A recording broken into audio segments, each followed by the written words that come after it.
Juve with the win. It's a big weekend for Juventus, isn't it? Considering Inter, of course, dropping points yesterday against Atalanta in that 1-1 draw. Juve now 2 points clear at the top of the table. Gab, how would you sum up their performance today?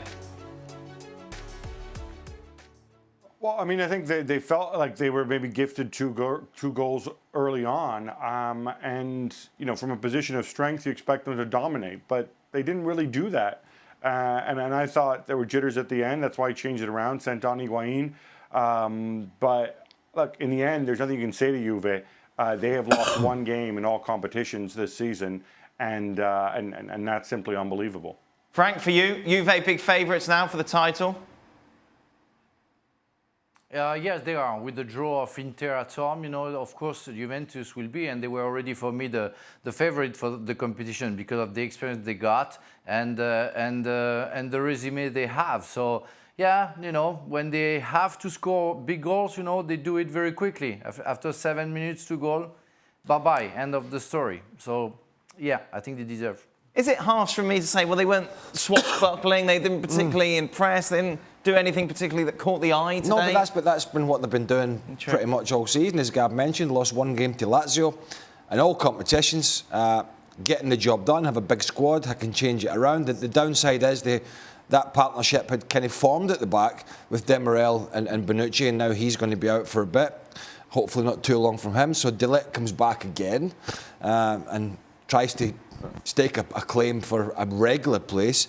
But the three best teams, arguably, in Italy are not the ones that are going to be in the title race, which is Atalanta, Lazio and Roma.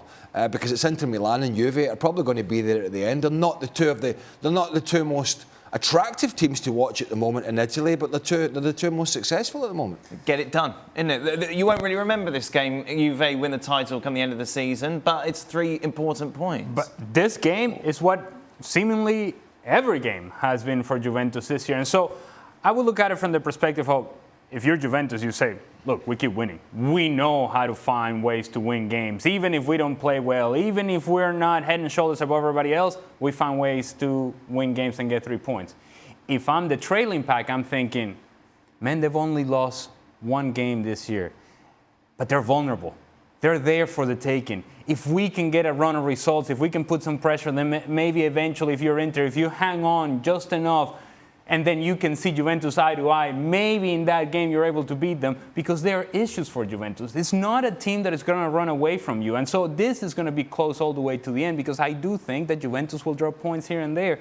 Eventually, all of these things, that this near misses, this pose, this penalty, this goal that goes your way, those things are going to turn around and go in a different direction, and Juventus is not going to be able to pull this result. So they either start playing better so that they can continue to get results, or Inter is going to have to be perfect from here on out and truly put pressure on Juventus and force them into a mistake. There's this relentlessness, though, isn't it, from Juve? Been there, done that. We know what we're doing. We're the big boys. Yeah, but here. you get the feeling it's a different. Even though yesterday they were not great, Inter Milan. No, they were lucky in the end. They were not great, and Conte will know that. However, you get the feeling the mentality around that team, that squad is different. Certainly from the manager's perspective, which I think radiates to the players. They may do some business in January, some consequential business that'll have a big impact in them. So I think Juventus are aware. Whilst they've had a challenge on occasions, and I think Napoli being the biggest one, I think it got down. The gap was the closest it got was 4 points over recent years as a challenge. I think they believe that Inter are not really going to go away this year. Thanks so much for watching ESPN on YouTube. And for more sports highlights and analysis, be sure to download the ESPN app. And for premium content and live streaming, subscribe to ESPN+.